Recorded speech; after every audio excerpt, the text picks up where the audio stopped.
Dans cette vidéo, j'interviens sur la pompe à chaleur sur laquelle j'avais changé donc les deux détendeurs et un compresseur. Donc on avait pu voir ça dans la vidéo froid 330, pack en remplacement de deux détendeurs Sporlan OZ2 25 et 35 et un compresseur scroll de 160 kg. Donc j'interviens sur cette machine là parce qu'elle s'est mise en défaut et on va voir qu'elle s'est mise en défaut BP, donc elle a coupé en BP sécurité et donc j'y vais faire une recherche de fuite en croisant les doigts que la fuite ne provienne pas des brasures que j'ai faites sur cette machine là lorsque j'ai changé donc le compresseur et les détendeurs. Rappel important, obligation réglementaire, code de l'environnement. Pour intervenir sur un circuit frigorifique, il faut que l'entreprise soit titulaire de l'attestation de capacité et que l'intervenant soit titulaire de l'attestation à la manipulation des fuites frigorigènes. Le port des équipements de protection individuelle est nécessaire pour intervenir sur le circuit électrique et frigorifique. Donc sur cette courbe, on peut voir la température de sortie d'eau et d'entrée d'eau donc de l'échangeur à plaque. Donc là c'est une pompe à chaleur, on est en mode chaud, donc c'est hiver. On constate en gros que la température en sortie d'eau, on peut monter jusqu'à 48 degrés, en entrée d'eau on est aux alentours de 44 degrés. Ça veut dire que l'on condense aux alentours de 50 degrés et donc on est sur du R410A et donc ça fait une pression d'à peu près 29 bars, 30 bars, donc ça pousse dans l'échangeur. On constate que là où il y a la flèche, il y a une descente importante et on voit que ça remonte d'un coup. Donc là il y a eu un premier défaut, c'est un collègue la veille qui a été réarmé et on constate donc que la machine fonctionne quelque temps, pas très longtemps, et elle se remet en défaut. On voit là le pic qui descend là. Donc ça c'est la température d'eau qui chute, ça veut dire que vu que la machine est arrêtée ici l'hiver, la température d'eau diminue. Et donc là après, donc j'arrive sur la machine, je veux constater le défaut, donc je réarme la machine, donc elle est en défaut BP sécurité, et donc je constate que la pression BP chute extrêmement vite, donc je constate le défaut, coupure au BP sécurité. Donc j'ouvre une petite parenthèse, lorsque je réarme pour constater le défaut, c'est parce que c'est un défaut BP. Si ça avait été un défaut HP, bien sûr, avant de réarmer, il faut voir un petit peu, il faut creuser, voir un petit peu ce qui aurait pu provoquer le défaut HP, parce que la HP quand même c'est beaucoup plus dangereux que la BP, parce que les pressostats HP sur du 410 souvent sont montés aux alentours de 41 bars, donc ça commence à faire des pressions très élevées, et c'est pas dit qu'il n'y ait pas un souci à 41 bars au niveau de la soupape, voire d'un capteur de pression, comme ça m'est déjà arrivé, le capteur de pression qui éclate sous la pression. Donc voilà pour cette petite information. Donc si on a une coupure BP, ça signifie que l'évaporateur ne fournit pas assez de vapeur. Donc si l'évaporateur ne fournit pas assez de vapeur, ça peut être, c'est souvent le cas, à cause d'un manque de charge. Donc sur cette machine là, il n'y a pas d'électrovanne sur la ligne liquide, donc la ligne liquide est en permanence ouverte. Donc j'ai fait l'intervention sur les détendeurs, ça peut être aussi un détendeur bouché, sauf que bon, ça fait 3 semaines que ça tourne, donc si ça avait dû être bouché, ça l'aurait fait bien avant. Donc là moi je pars sur une fuite. Donc avec mon détecteur de recherche de fuite, quand j'en ai pas, un collègue me le prête, je fais la recherche de fuite et je ne trouve pas de fuite. Je ne trouve pas de fuite parce que bon, la pression dans la machine n'est plus très élevée. De plus, c'est l'hiver, il fait froid. La machine est arrêtée depuis un moment. Donc là, ce que je fais là, c'est que je veux récupérer la charge pour savoir exactement combien de fuites il reste dans la machine. Déjà, en récupérant la charge, tout de suite, je vais voir s'il reste du liquide ou pas. S'il reste pas du liquide, ça veut dire qu'il reste que des vapeurs, donc la fuite est vraiment très importante. Et après, je vais aussi ramener donc de l'azote et du nitron. Donc je ramène de l'azote et du nitron parce que j'ai pas assez de bouteilles de nitron pour monter la machine à plus de 30 bars. Donc bien sûr, avec le nitron, théoriquement, on n'a pas besoin de monter aussi haut. Mais bon, vu que j'ai fait les brasures, j'ai envie de pousser la machine sur des pression quand même assez élevée pour faire un contrôle de fuite total. Donc là j'amène une bouteille d'azote neuve et 2 bouteilles de nitron. Donc le nitron, pour ceux qui connaissent pas, c'est de l'azote avec de l'hydrogène à 5% je crois, et la molécule d'hydrogène a une particularité, c'est que c'est la molécule la plus fine, la plus légère. Après je crois qu'il y a l'hélium, donc là c'est l'hydrogène, et le gros intérêt de ça, et s'il y a une fuite, même une micro-fuite, le genre de fuite qu'on trouve pas à l'azote, et bien avec ça on peut le trouver. Bien sûr, pour ça il faut utiliser un détecteur spécial que l'on verra dans la vidéo, qui est sensible à la molécule d'hydrogène. Voilà l'intérêt du nitron, donc azote plus hydrogène. Ça évite de faire ce que faisaient les anciens, mais aujourd'hui c'est interdit par la loi, c'est de mélanger de l'azote avec du fluide frigorigène pour faire sa recherche de fuite. Parce que si la fuite est toute petite, on a besoin de monter en pression. Donc si à 10 bars on trouve pas, on monte à 20 bars. Si à 20 bars on trouve pas, on monte à 30 bars. En tout cas sur les machines au 410. Et la soupape est à 41 bars, donc on peut monter très haut en pression. Et donc souvent ce que faisaient les anciens, c'est qu'ils mettaient de l'azote avec du fluide frigorigène. Et donc avec le détecteur, obligatoirement qu'on montait très fortement correctement en pression, et ben on arrive à trouver des fuites comme ça. Mais ça c'est interdit parce que c'est hyper polluant. Donc là l'objectif de ce produit-là, azote plus hydrogène, donc le nom commercial c'est Nidron, et bien ça permet de trouver des fuites extrêmement difficiles à trouver sans polluer. Donc ça on va le voir dans la suite de la vidéo. Je rajoute que la technique de recherche de fuite classique, donc avec l'azote, c'est qu'on monte à l'azote et après on prend du millebule et on passe le millebule par exemple sur les brasures, ou en tout cas sur les endroits où on pense qu'il y a une fuite. Le problème c'est que par exemple on peut tomber sur des batteries ou des très gros circuits frigorifiques, et bon voilà, faire du millebule sur toute la machine c'est pas possible. Donc après des fois on trouve les fuites à l'azote parce que la fuite est tellement grosse qu'on l'entend. C'est souvent comme ça qu'on les trouve aussi les fuites. Ou on les trouve aussi par rapport aux projections d'huile, c'est-à-dire que quand le fluide sort il y a de l'huile qui sort et donc souvent c'est un peu gras, c'est gras. Mais ça c'est quand la machine est propre. Souvent les machines sont dégueulasses parce qu'elles ne sont pas nettoyées. Donc s'il y a déjà du gras partout, on ne peut pas, en tout cas de la saleté, de la poussière, de la merde, on ne peut pas avoir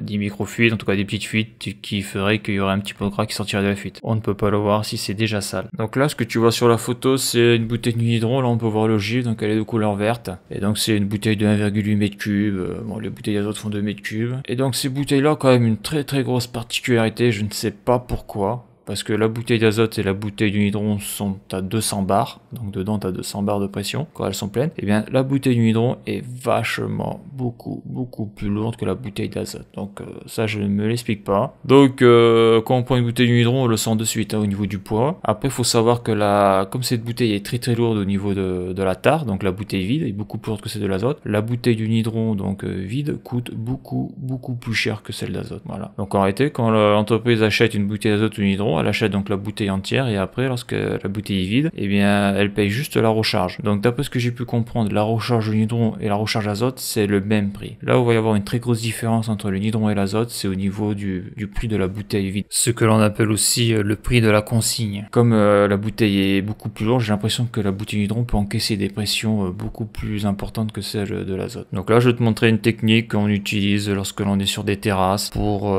trimballer la bouteille du Nidron. Il existe des appareils exprès pour porter ces bouteilles là, des tout petits diables sur roulette, exprès pour les bouteilles, mais bon ça c'est du luxe, moi j'en ai jamais vu en entreprise, hein, j'en ai vu qu'en formation. Et donc là j'utilise la méthode, je mets la bouteille par terre et je la fais rouler. Alors je la fais rouler parce qu'il y a un truc que tu vas très vite voir sur le terrain, c'est que quand tu portes des charges lourdes à bout de bras, tu peux très vite faire une tendinite au coude et à l'épaule. Donc la tendinite apparaît lorsque tu fais des gestes répétés, quand tu portes des charges lourdes, c'est une inflammation des tendons. Et quand t'es frigoriste, si t'as une tendinite pour bosser, c'est plus possible quoi. Et bon, le problème des tendinites après, c'est que lorsqu'elles sont installées, à la limite il faut changer de métier. Donc il faut vraiment faire attention à s'économiser sur des tâches de manutention qui sont vraiment néfastes pour le corps, hein. Donc dans le milieu médical ils appellent ça les TMS, hein. Donc c'est les troubles musculo-squelettiques. Malheureusement quand t'as ce genre de choses installées sur toi, eh bien t'es obligé de changer de métier parce qu'il n'y a pas de traitement. Donc il n'y a pas de traitement parce que le tendon lorsqu'il est endommagé il ne se régénère pas, et dès que tu forces un peu,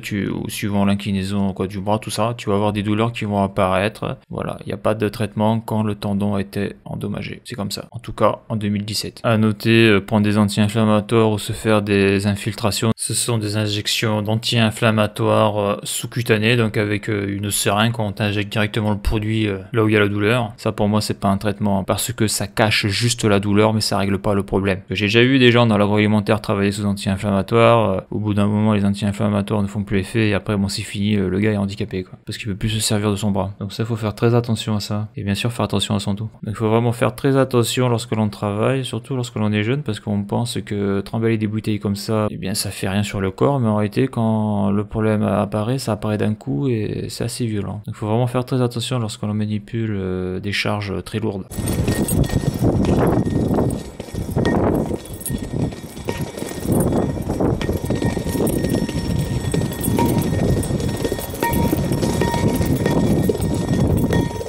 Donc j'amène tout le matos sur la machine, donc je commence à récupérer la charge. En récupérant la charge, je vois de suite au niveau du voyeur, donc du manifold, et bien que je suis qu'en vapeur, donc ça veut dire que j'ai perdu pratiquement toute la charge. Donc je vois que j'ai même pas besoin de mettre la pompe en marche forcée, de la pompe à chaleur parce que je ne suis qu'en vapeur vu qu'il n'y a plus de liquide. Je constate que je récupère de souvenirs 3-4 kg de fuite, donc c'est pas grand chose, hein. Tout le reste a été perdu, donc ça a été assez violent au niveau de la fuite. Donc c'est une très grosse fuite, mais comme je l'ai dit là, avec mon détecteur de fuite au début, bon voilà, je l'avais pas trouvé sur la machine et j'ai pas vu de traces d'huile particulières sur mes brasures et au niveau des détendeurs. Donc ça me laisse perplexe. Et donc après avoir récupéré ce que je pouvais récupérer, eh bien je vais mettre le circuit sous pression. Donc je vais vider mes bouteilles d'azote et les bouteilles de nitron. Donc il faut 2 mètres cubes pour prendre 10 bars sur cette machine là à cause de la bouteille anti-coup de liquide et du réservoir liquide. Donc il faut 6 mètres cubes pour monter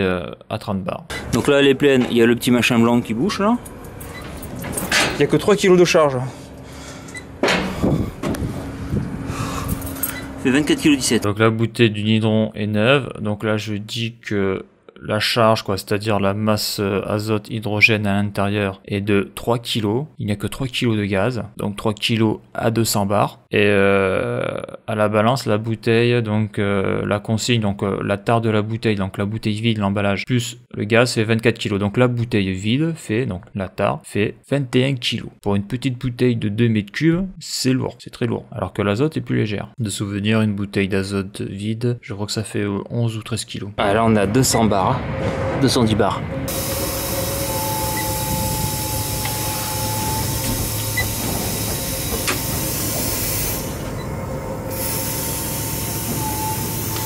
Donc là on était à 10 bars là. Là on est qu'à 16 bars. Donc pour passer de 10 bars, de passer de 0 à 10 bars, il faut une bouteille de 2 mètres cubes. Pour passer de 10 bars à 20 bars, il faut une autre bouteille. Donc là je mets 20 bars de nitron parce que là on trouve pas là. Donc là on est à 20 bars, elle est vide. Ok, donc là je ferme là. Alors je fais la recherche de fuite au niveau de la machine et je constate que le détecteur ne sonne pas, il n'y a pas de fuite. Donc après je pense à l'échangeur à plaque. Il me reste plus que ça à contrôler. Donc là je vais casser la pression d'eau et après je vais donc la ramener à la pression atmosphérique et après je vais enlever un purgeur pour carrément mettre mon détecteur de nitron dessus pour voir s'il sonne ou pas. Je pense pas hein. Donc là le nitron, voilà. Donc l'échangeur c'est fuyard. Donc là on a pu voir que le détecteur du nitron donc sonne bien au niveau de la vanne, donc la vanne est ouverte, donc c'est là où il y avait le purgeur d'air du circuit hydraulique de ce bâtiment là. Donc là ça sonne, donc ça détecte la molécule d'hydrogène, mais bon je me dis, bon, je connais pas le réseau, je sais pas si dans l'eau, je sais pas, il n'y aurait pas des bactéries ou des réactions chimiques qui feraient que de l'hydrogène se dégage de l'intérieur des tuyauteries. Donc avant de dire à mon responsable que l'échangeur à plaque est percé, donc là je dois aller sur notre intervention. Je vais revenir le lendemain, déjà pour voir à quelle pression se trouve la machine, car lorsque je pars, je laisse bien sûr le circuit frigorifique sous pression. Donc on était à peu près à 30 bars lorsque je suis parti. Donc ça je vais le contrôler et je vais recontrôler avec le détecteur de nitron que ça sonne bien au niveau du purgeur. Et bien sûr j'en reprofite pour faire une recherche de fuite complète sur la machine. Donc à noter aussi au niveau de la fiabilité du détecteur de nitron, j'ai un doute parce qu'à un moment donné la batterie m'a lâché et donc je préfère refaire une recherche de fuite complète avec la batterie pleine, parce que lorsque l'on arrive vers la fin de la batterie, le détecteur commence à déconner. En fin de batterie, la recherche de fuite n'est plus fiable. Donc là tu vois, là j'avais marqué 40 degrés, 40 degrés. C'est ici tu vois 40 degrés, 40 degrés. Ouais. Et là on voit qu'on est au 2 à 30 degrés, donc tu vois il y a une fuite. Il y a une fuite, et là on voit que sur les manos, je suis toujours à 39, 40, on est toujours en pression là. Et t'as pas trouvé, vous n'avez pas trouvé la fuite? Eh si, on va voir, c'est sur l'échangeur, sûrement aller sur l'échangeur à plaque. Donc c'est pour ça que j'ai amené le détecteur de nitron.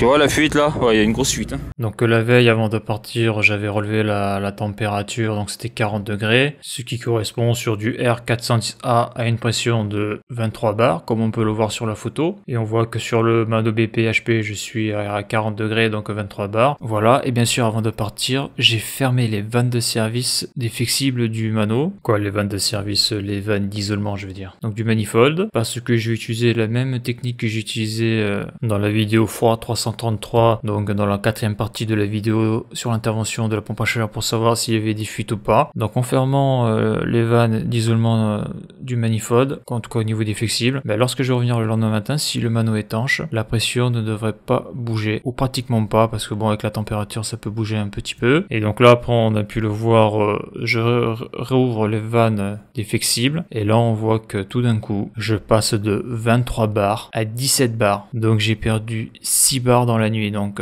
en l'espace de 12 heures, 12-13 heures, j'ai perdu 6 bars. Donc là c'est une grosse fuite quand même. Hein. Donc avec une telle fuite, on peut constater que quelque chose a cédé au niveau de la machine. Donc là j'ai vachement poussé là. Donc ça après, on a ça là. Ça c'est le détecteur du nidron. Alors le problème de cette machine là, donc ça c'est la marque originale, Lock Tracer, c'est qu'il n'y a pas la dock. Donc je vais les appeler pour savoir comment on règle ce bordel, parce que des fois ça marche pas ce truc. Voilà. Donc ça détecte la molécule d'hydrogène ça. Ah, ouais. Là où il y en a plus, ça monte. C'est-à-dire que souvent quand on fait recherche de fuite en froid, la méthode classique c'est l'azote, mais l'azote c'est quand c'est des fuites faciles. Mais lorsque c'est des fuites difficiles, à l'époque ils faisaient carrément ça de l'azote avec un mélange de fuite frigogène, ça c'est interdit ça. Donc ça permet de, au lieu de mettre du fuite frigogène mélangé avec de l'azote, et bien ça permet de, parce que tu fais ça avec un détecteur classique, tu fais ça maintenant avec ça. Parce que dans l'azote il y a 5% ou 4% d'hydrogène. Bon l'hydrogène c'est inflammable, mais là la concentration fait que c'est censé ne pas te péter à la gueule. Donc tu vois, le nidron c'est quelque chose d'hypersensible. Ouais, c'est un métier. Ouais, non, mais ouais, mais après frigoriste, ouais, il y a un paquet de trucs à savoir. Ouais. Mais après, c'est le problème qu'il y a après, c'est bon, le savoir c'est une chose, mais après c'est la pratique, le côté opérationnel, tu vois. Par exemple, comme changer les détendeurs derrière ou changer les compresseurs. Sur le papier, changer un compresseur, c'est pas dur, mais après le faire dans le monde réel, c'est autre chose. Donc là, on voit qu'il, depuis qu'on l'a rechargé, là, il a un bon comportement, là, il a l'air d'être assez sensible. Voilà, parce que si l'échangeur est percé, il va falloir, tu vois, l'échangeur il est derrière, on va y accéder. On va y accéder par derrière. D'ailleurs, derrière c'est ouvert, si tu veux regarder, tu verras. Derrière la machine.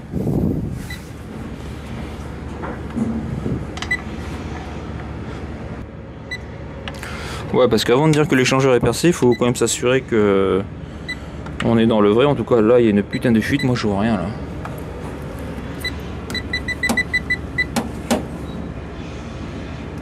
Peut-être à la soupape. Bon, ok. Donc là, ça sonne pas.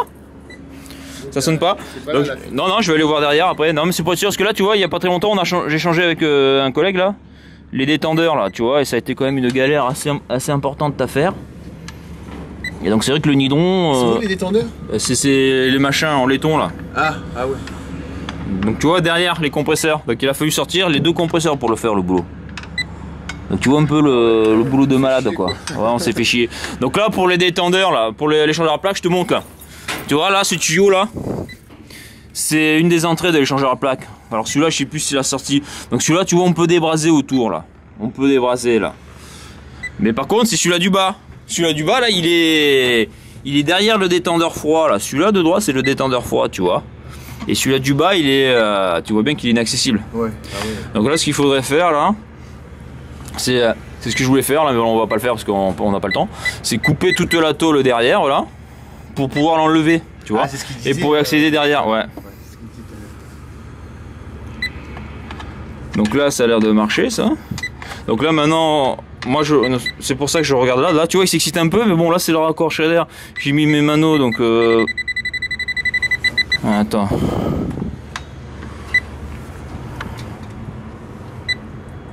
Après tu vois quand il bip il faut toujours valider parce que des fois il peut s'exciter pour rien tu vois. C'est le problème de quand tu fais la recherche de fuite, tu crois que tu as trouvé la fuite, mais en réalité tu vas pas trouver. C'est une fausse fuite. Pour ça que c'est toujours intéressant de faire des petites vidéos parce qu'il y a tellement de choses et après tu oublies surtout quand t'as pas touché depuis longtemps. C'est la première fois que je me sers du nitron. Ouais, parce que faut savoir que les entreprises, il y a beaucoup d'entreprises qui sont radines. Ouais, ça. Et l'azote avec l'hydrogène, ça coûte, c'est que la consigne qui coûte très cher. Mais après, la charge d'azote et la charge de nitron, c'est la même chose. Par contre, lui là, il coûte que 400 ou 500 euros lui. Ça? Ouais. Donc il faut acheter ça, et là dès qu'il faut lâcher 500 euros dans certaines boîtes, c'est la fin du monde. Donc là, ce qu'on va faire,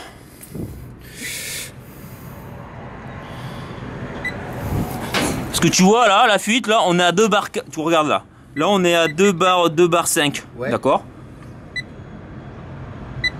On est sous pression, alors qu'hier j'avais cassé la pression, j'étais à 0 bar. Donc ça veut dire que l'azote hydrogéné se casse, tu vois, toutes les vannes ici sont fermées là. Ça veut dire que la pression on l'a, parce que la fuite de gaz met en pression le circuit d'eau. Donc là je vais la casser là, mais doucement. Voilà. Parce que là si j'ouvre d'un coup, si j'ai 2 barres, j'ai 20 mètres de colonne d'eau là.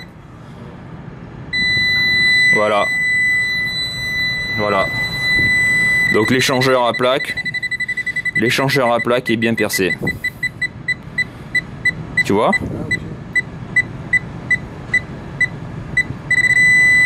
Voilà, l'échangeur à plaque est percé. Donc là, ce que je vais faire, tu vois le mano, il a 2 barres 5 là. Je vais casser la pression pour le mettre à 0.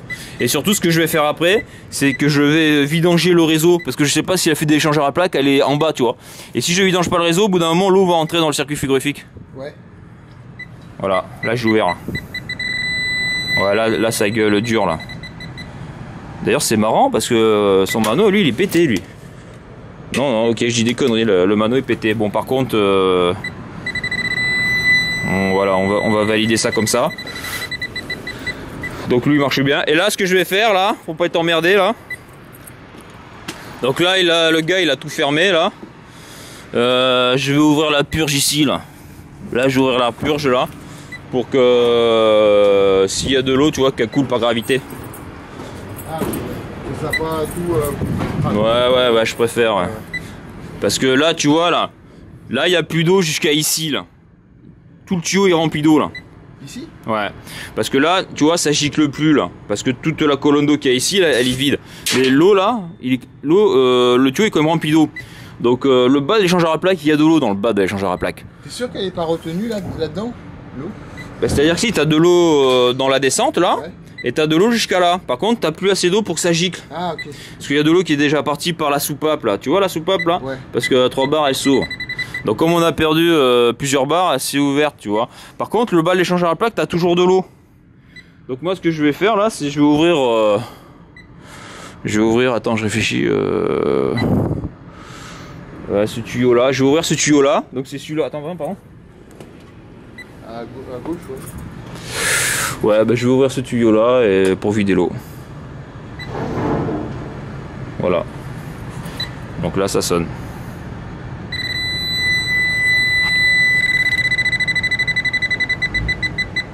Tu vois celui-là, là.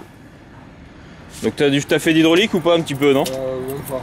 J'ai un peu, mais. Bon, voilà. Là, la position du tuyau, t'as le schéma hydraulique qui est là-bas. Donc ici, là, c'est l'aller et le retour. Donc celui-là, c'est le bas de l'échangeur à plaque. Donc celui-là, il faut que je l'ouvre, tu vois. Celui-là, je vais l'ouvrir. Et ça, c'est le haut de l'échangeur à plaque. Donc le haut de l'échangeur à plaque, je m'en fous. Voilà, ça coule. Voilà. Je vais le laisser ouvert, celui-là. Voilà, parce que... le problème des échangeurs à plaque, c'est que l'eau elle est pas glycolée là.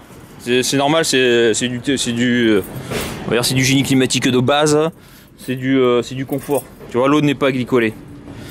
Donc là, tu vois le tuyau là, il va en bas. Donc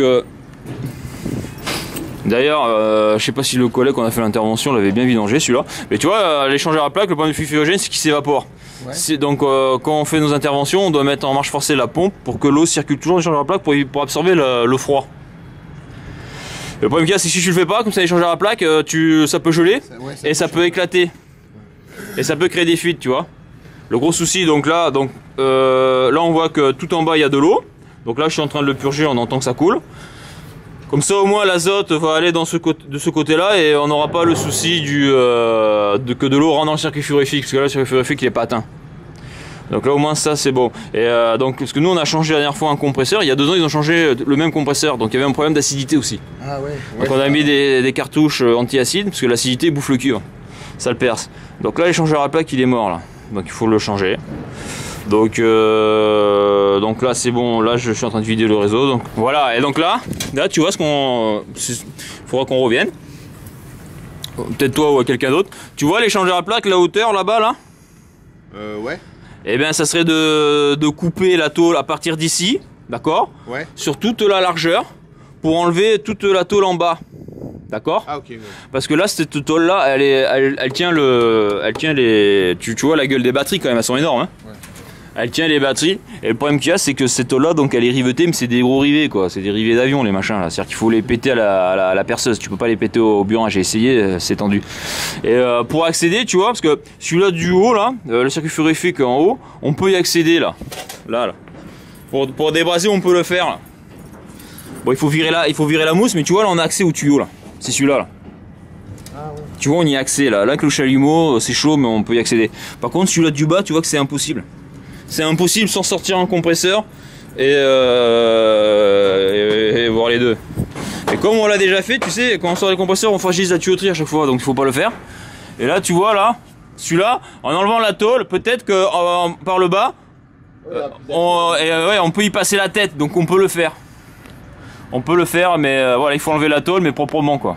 Donc l'échangeur à plaque est percé, et pour commander un échangeur à plaque, donc pour remplacer l'échangeur à plaque de cette machine là, il faut la référence exacte. Donc pour avoir accès à la référence d'un échangeur à plaque, donc on peut le voir là où il y a la flèche, on peut voir que sur le calorifuge, car les échangeurs sont calorifugés, on peut voir donc que ça a été découpé, et donc il suffit de soulever cette languette là pour accéder à la plaque signalétique de l'échangeur à plaque, donc ce qui permet de faire une demande de prix pour savoir combien coûte cet échangeur à plaque là. Alors sur cette photo tu peux voir la plaque signalétique de l'échangeur à plaque, donc c'est un échangeur à plaque Alpha Laval qui date de 2010, et on peut voir que la pression maximum que l'on peut mettre dans cet échangeur là c'est de 45 bars et une température maximum de 120 degrés en fonctionnement. Donc après j'ai commencé à réfléchir à l'intervention, c'est-à-dire comment est-ce que je ferais pour changer un échangeur à plaque, en tout cas comment est-ce que je ferais pour changer cet échangeur à plaque là, sachant que c'est une intervention que je n'ai jamais fait. Donc ici le gros problème c'est l'accessibilité de l'échangeur à plaque, car il y a des machines qui sont beaucoup mieux conçues que ça et on a la place pour changer l'échangeur à plaque. Ici c'est quand même très difficile. Donc déjà on peut voir qu'au niveau du circuit hydraulique, on peut voir que la tuyauterie est raccordée sur ce type de raccord. Donc on voit souvent ce type de raccord sur les réseaux incendie d'usine. Donc ça c'est un raccord Victolique. Donc l'intérêt c'est que bon ça permet de raccorder deux tuyauteries. Lorsqu'on démonte ça il y a une sorte de joint membrane parce que les tuyauteries sont spéciales, elles ont des portées. Donc on met ça, on serre, c'est étanche. Donc c'est vrai que c'est assez pratique, facile à démonter et à remonter. Donc comme on peut le voir, la partie hydraulique n'a pas l'air d'être très difficile, en tout cas au niveau du démontage. Par contre là où ça se gâte c'est au niveau de la partie frigorifique, là c'est autre chose.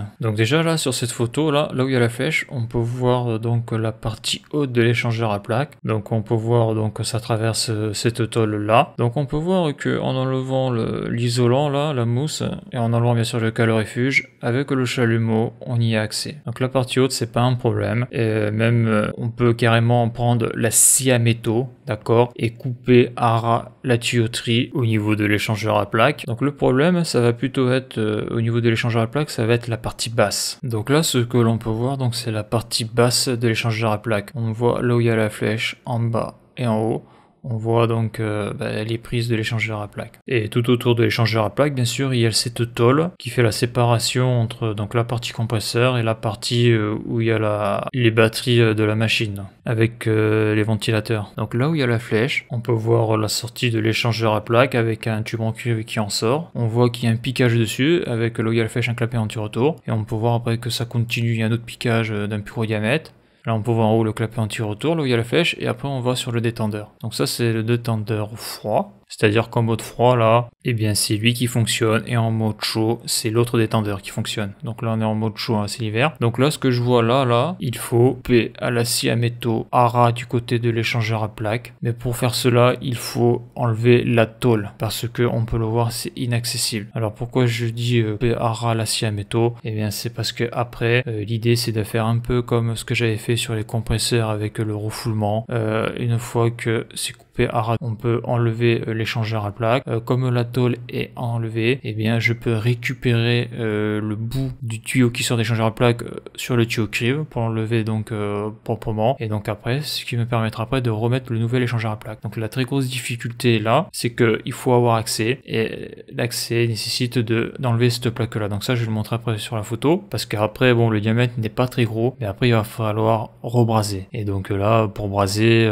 il n'y a pas 36 solutions quoi. Donc soit on le fait par derrière ou soit on le fait par devant, et pour le faire par devant il faut virer au moins un des compresseurs. Bon, et vu que j'avais fait une grosse intervention dessus au bout d'un moment, et vu qu'en plus sur le compresseur de droite 2 ou 3 ans avant quelqu'un l'avait déjà changé, à force ça fragilise la tuyauterie et bon c'est pas le bon plan. Donc le moyen le plus, on va dire, soft, sécuritaire pour la machine, c'est de le faire par l'arrière. Donc l'idée pour accéder donc depuis l'arrière, c'est de faire une ouverture dans la tôle. Donc là où j'ai fait les traits rouges, c'est de couper ça proprement, donc soit avec une grignoteuse, bon avec un outil adapté. Donc ce qui permet d'accéder donc à la tuyauterie du bas du circuit frigorifique, et donc déjà de pouvoir le couper à la scie à métaux et après de pouvoir le rebraser. Donc après bon, c'est une intervention qui nécessite d'être assez fin parce qu'il n'y a pas beaucoup de place dans la pompe à chaleur comme on peut le voir sur la photo. Donc là ce que tu peux voir sur la photo, c'est le nouvel échangeur à plaques. Donc à noter que lorsque tu commandes un échangeur à plaques, le fabricant le fabrique à la demande. C'est-à-dire que lorsque tu commandes ton échangeur à plaques, donc quand tu l'as payé, il faut que tu attendes en gros 3 semaines pour recevoir ton échangeur. Donc on remarquera que du côté haut, il faut récupérer les anciennes tuyauteries sur l'ancien échangeur à plaques pour pouvoir y raccorder les raccords vitoliques. Donc là ce que tu peux voir sur la photo, c'est la courbe de pression du capteur HP de la pompe à chaleur. Donc tu vois qu'en fonctionnement normal, ça fait une sorte de gros trait bleu, donc ça va de 8 bars jusqu'à 30-35 bars. Donc ça c'est au niveau de la régulation, on veut dire quand la machine s'arrête en régulation, elle descend à 10 bars et elle monte donc pratiquement jusqu'à, on a des points jusqu'à 35 bars. Donc on voit là où il y a la flèche qu'à un moment donné il y a une petite descente au niveau de la valeur de HP, donc ça, ça c'est la fuite, hein. La fuite qui fait que ça descend assez vite et donc après la machine se met en défaut. Donc après tu vois qu'il y a un trait, ça veut dire que la machine est à l'arrêt, et après on voit donc là où il y a la flèche, il y a un pic, et bien ce pic, et bien c'est à ce moment là où je mets l'azote et le nitron, et on voit que